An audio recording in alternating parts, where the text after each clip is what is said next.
Let us begin with the obvious, since nuance is currently out of stock.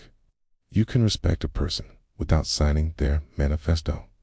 You can support an adult's choices without adopting their entire political religion, And you can look at a child and think, perhaps this one should not be drafted into the culture wars before they learn long division. These statements used to be common sense. Now they are apparently hate speech, which tells you less about the statements and more about the fragility of the discourse. Here is the trap that has been set. The conversation about gender identity has been engineered so that any boundary is interpreted as bigotry, any question as violence, and any refusal as phobia. It is a rhetorical prison built by activists and guarded by social pressure, and its purpose is not understanding. It is compliance. Let us separate the individual from the machine, because conflating them is the entire game. I know people who have transitioned. I respect their right to live as they choose. Some present in ways that align with their affirmed identity. Others retain physical characteristics that reflect their biological sex. I notice this. I do not pretend otherwise. Acknowledging reality is not hostility. It is honesty.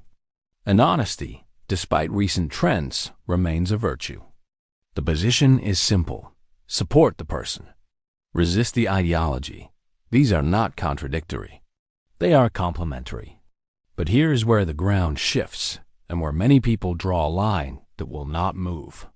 Children.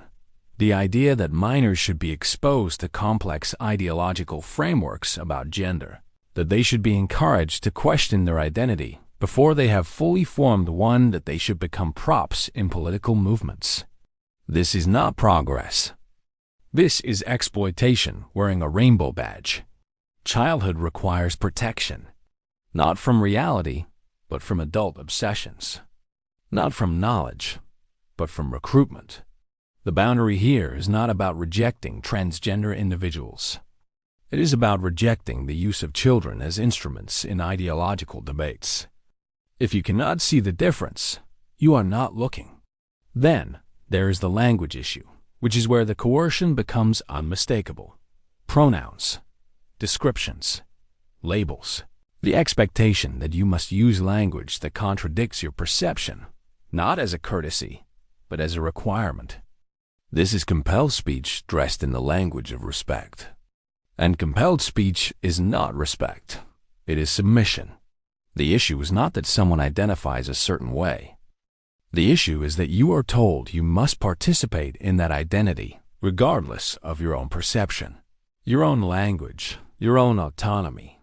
When activism becomes enforcement, when institutions become enforcers, and when social pressure becomes the judicial system, you are no longer in a conversation. You are in a compliance test. And here's the irony that would be funny if it were not so dangerous. The people demanding tolerance are often the least tolerant of disagreement. The movement that claims to champion authenticity requires you to be inauthentic.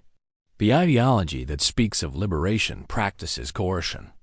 This is not limited to gender. The pattern repeats across political identity, national identity, cultural identity. When people are told they must comply or be labeled, when silence is enforced through threat of social death, more extreme voices gain influence. History is clear on this. The suppression of open discourse does not eliminate bad ideas. It drives them underground where they fester and radicalize. My stance is not complex, though some will pretend it is. I am not anti-trans. I am not anti-choice. I am not anti-freedom. I am anti-coercion. I am anti-ideological pressure. I am anti-forced speech.